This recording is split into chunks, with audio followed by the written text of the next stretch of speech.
기온이 많이 내려갔습니다. 일교차가 10도 이상으로 크게 벌어졌습니다. 모쪼록 건강에 각별히 유의하셔서 이 급격한 환절기 탈 없이 잘 보내시기 바랍니다. 이제 내일부터는 실외 마스크 착용 의무도 해제됐습니다. 그러나 저는 개인적으로 당분간 마스크를 계속 할 생각입니다. 코로나19도 아직 완전히 퇴치된 게 아니고 또 독감도 우려되는 상황이라고 하니까 당분간 계속 하는 게 옳은 것 같습니다. 자, 그럼 이제 오늘 말씀을 함께 생각해 보도록 하겠습니다. 조금 전에도 말씀을 드렸다시피 지금은 환절기여서 누구나 자신의 건강에 신경을 쓰는 게 맞는데 오늘 제가 소개해드린 본문도 그렇습니다. 속사람과 겉사람의 건강이 그 주제입니다. 우리는 누구나 다 자신의 나이를 몇 개씩 가지고 있죠. 실제 자기가 태어난 나이가 있고 또 주민등록상의 나이도 있습니다. 그 둘이 같은 분도 있지만 다른 분들도 적지 않습니다. 또 음력 생일이 있고 양력 생일이 있습니다. 또 사회생활을 하면서 본의 아니게 남에게 알려진 자신의 나이도 있죠. 그래서 몇 살이 더 많은 사람도 있고 또 몇 살 더 적은 사람도 있습니다. 그런가 하면 생체 나이라는 것도 있습니다. 생체 나이란 호적상의 나이와는 상관없는 현재 자기의 신체 나이를 뜻합니다. 그런 경우 있지 않습니까? 분명 저 두 사람이 동갑인데 한 사람은 더 젊어 보이고 한 사람은 더 들어 보입니다. 왜 그럴까요? 호적상 나이는 같지만 생체 나이, 신체 나이가 틀려서 그렇습니다. 생체 나이에 따라서 어떤 사람은 분명 60대인데도 50대로 보이고 또 어떤 사람은 분명 50대인데 60대로 보이기도 합니다. 그렇습니다.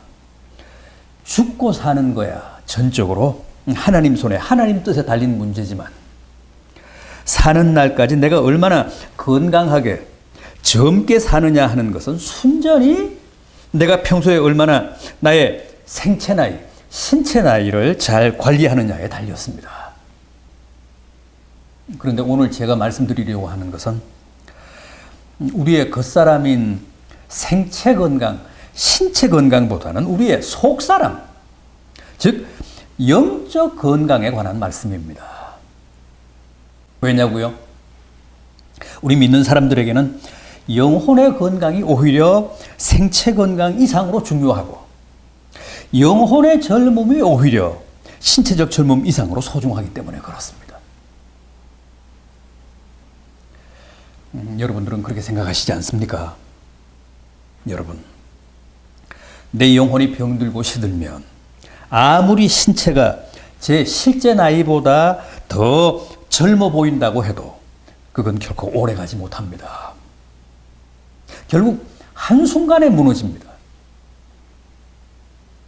그래서 우리는 언제나 겉사람보다는 오히려 속사람, 즉 영혼을 더 젊고 더 건강하게 관리해야 그 사람이 정말 건강하고 젊은 사람이라고 말할 수 있다는 겁니다.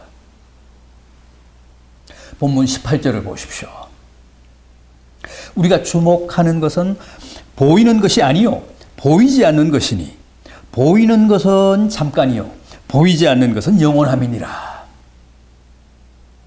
우리가 눈에 보이는 겉사람보다는 눈에 안 보이는 속사람, 즉 영혼의 건강에 더 많이 관심해야 하는 이유는 겉사람은 아무리 철저하게 완벽하게 관리한다고 해도 100세, 모세만큼 산다고 해도 120세에 불과하지만 눈에 보이지 않는 속사람은 영원하기 때문이라는 겁니다.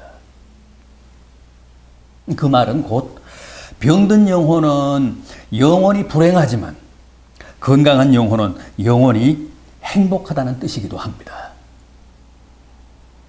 자, 그렇다면 이제 우리가 자신의 속사람의 건강, 자신의 영혼의 젊음을 지키기 위해서는 과연 무엇을 어떻게 해야 옳은지를 한번 보겠습니다. 먼저 순수한 먹거리가 필수입니다. 요즘은 누구나 건강을 위해 먹거리에 신경을 많이 쓰죠. 그래서 주부들은 일반 농산물보다 값이 비싼 친환경, 유기농 혹은 무농약 식품을 사고 천연 주스며 해양 심층수 같은 것들을 사면서 하여간 몸에 좋고 안전한 먹거리를 위해서라면 아낌없이 돈을 씁니다. 그런데 성경은 속 사람을 위해서도 우리의 영적인 건강을 위해서도 순수한 무공해 자연식이 필수라고 합니다. 그렇다면 우리의 영혼을 위한 그 순수한 먹거리란 무엇일까요? 우선 속 사람의 주식은 빵이나 밥 같은 탄수화물이 아니라 고기 같은 단백질이 아니라 하나님의 말씀입니다. 베드로전서 2장 2절입니다. 순수한 젖을 사모하라. 이로 말미암아 너희로 구원에 이르도록 자라게 하려 함이니라. 여러분, 우리가 사모해야 할 먹거리는 바로 순수한 젖입니다. 그것은 조미가 되거나 가공된 것이 아닌 가장 순수한 하나님의 말씀을 우리의 일용할 양식으로 삼으라는 뜻입니다. 그러나 현실은 어떻습니까? 우리는 언제나 달콤한 걸 찾고 재미있는 걸 찾고 크고 때깔 좋은 걸 찾잖아요. 사실은 벌레도 좀 먹고 그렇게 크지도 않고 적당히 못생긴 게 더 순수하고 더 건강한 건데 탐스럽고 빛깔 좋고 벌레 안 먹은 것은 거의 다 약친 거고 화학 비료 팍팍 주고 당도를 높이려고 뭔가 인위적인 조치를 한 것들이어서 결코 건강에 이롭지 못한 것인데도 사람들은 꼭 그런 걸 찾고 그런데 손이 먼저 갑니다. 그리고 그런 식품에 익숙해지면 순수하고 순전한 젖은 더 이상 거칠고 맛이 없어서 못 먹습니다. 꼭 기억하십시오. 아이스크림이 아무리 입에서 살살 녹고 달콤하다 해도 아이스크림 먹고 살 수는 없습니다. 몸에 아무리 좋다 해도 보약 먹고 살 수는 없습니다. 우리는 밥을 먹어야 삽니다. 그러나 밥은 무슨 특별한 맛이 있는 게 아닙니다. 달콤한 밥 봤습니까? 입안에서 살살 녹는 밥 봤습니까? 그럼에도 밥 먹고 살지 아이스크림 먹고 살지 않고 보약 먹고 자라지 않습니다. 밥이 보약입니다. 먹거리는 그게 무엇이든 순수하고 순전해야 합니다.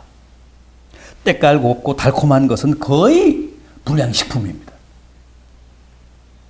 그런데도 아이들은 왜 꼭 그런 것만 찾을까요? 아직 유치하고 미숙해서 그렇습니다. 아직 영적으로 어린아이 수준이어서 그렇습니다. 순수한 젖을 사모하십시오. 속사람의 건강, 영혼의 젊음을 위해서는 가공되지 않은 가장 순수한 말씀이 가장 좋습니다. 여러분, 그 교회 강단에서 선포되는 말씀이 얼마나 순수하냐, 순전하냐가 여러분들이 앞으로 교회를 결정하시는 가장 중요한 기준이 되어야 합니다. 큰 교회도 아니고 집에서 가까운 교회도 아닌 순전한 말씀을 교회 결정의 잣대로 삼으셔야 성공적인 정착을 이룰 수 있다는 사실을 꼭 기억하시기 바랍니다. 말씀은 별론데 무슨 이유 때문에 이 교회로 정했다거나 말씀은 아닌 것 같은데 다른 뭐가 괜찮아서 나는 이 교회에 등록했다. 그거 다 옳은 결정이 아니고 언젠가는 반드시 후회합니다. 그런 분들은 오늘 제가 드린 말씀이 생각날 겁니다. 언젠가는. 아무튼 우리의 속사람, 우리의 영혼을 건강하게 지키기 위해서는 우리 영혼의 주식인 순전하고도 순수한 젖, 말씀이 가장 중요하다는 사실을 잊지 마시고 꼭 기억하시기를 부탁드립니다. 다음으로 우리의 속사람의 건강을 위해 필요한 것은 좋은 공기를 호흡하는 일입니다. 그렇죠. 깨끗한 공기는 우리의 생체 건강, 육체의 건강을 위해서도 필수죠. 지금은 미세먼지나 대기 오염 같은 공기 질 문제가 우리의 생체와 신체 노화에 결정적인 변수가 되고 있는 시대 아닙니까? 특히 담배는 당장 끊어야 합니다. 담배 피는 사람과는 결혼도 하시면 안 됩니다. 흡연은 자해로 끝나지 않고 가족들까지도 해치기 때문에 그렇습니다. 전에 간접 흡연의 폐해가 제대로 알려지지 않았을 때는 몰라도 그게 얼마나 해로운지가 다 밝혀진 이상에는 더는 안 됩니다. 물론 흡연을 신앙적인 문제로 보기는 어렵습니다. 담배를 피고 술을 마셔도 담배 안 피고 술 안 마시는 사람보다 더 잘 믿을 수도 있고, 또 제가 독일 뮌헨 대학을 다닐 때는 채플 시간에 설교를 하기 위해 대기하던 저명한 신학 교수가 계속 파이프를 입에 물고 있다가 설교하러 나서는 모습을 보고 깜짝 놀란 적도 있습니다만, 그러나 그것은 어디까지나 우리와는 다른 문화적 차이지. 그때 제가 놀랐다면 그건 순전히 문화적 충격이었지 반드시 믿음의 문제라고 볼 수는 없습니다. 담배는 믿음보다는 자신과 가족의 심각한 건강 문제이기 때문에 믿는 사람이라면 누구나 기도를 하고 금식을 해서라도 꼭 끊어야 할 악습입니다. 그런데 여러분, 우리의 신체, 우리의 겉사람뿐 아니라 우리의 속사람, 우리의 영혼도 정말 호흡이 너무너무 중요합니다. 절대적이고 필수적입니다. 호흡이 부실하면 영혼도 약해지고 병들고 빨리 늙어버립니다. 그런데 그 영혼의 호흡이 뭐라고요? 그렇습니다. 기도입니다. 그럼에도 보십시오. 우리는 육신의 건강, 겉사람의 건강을 위해서는 공기청정기도 렌탈하고 공기 좋은 산에도 가고 시골도 가고 저 섬도 찾으면서 속사람의 건강을 위한 기도에는 왜 그렇게도 인색한지, 왜 그렇게도 나태하고 무책임한지 정말 불가사의한 노릇입니다. 거듭 말씀드리지만 맑고 깨끗한 공기를 호흡하지 않으면 우리의 겉사람이 건강을 유지할 수 없듯이, 잠자는 순간에도 쉬지 않고 호흡하지 않으면 우리의 육체가 살 수 없듯이, 우리의 속사람, 우리의 영혼도 쉬지 않고 기도하지 않으면, 횡설수설하지 않고 중언부언하지 않고 형식적으로 외식적으로 기도하지 않고 진솔하게 순수하게 순전하게 기도하지 않으면 반드시 병들고 시든다는 사실, 영적으로 질식한다는 사실을 꼭 기억하시기를 바랍니다. 오죽하면 성경이 기도하지 않는 행위를 죄라고까지 했겠습니까? 영혼의 호흡인 기도를 하지 않으면 우리의 속사람이 생기와 활력을 유지할 수 없습니다. 부디 제철을 맞은 이 가을에 더욱 기도에 힘쓰셔서 겉사람 이상으로 속사람도 늘 강건한 성도가 되시기를 진심으로 바람하지 않습니다. 다음은 운동을 해야 합니다.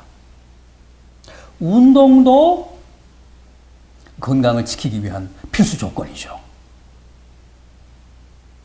그렇습니다.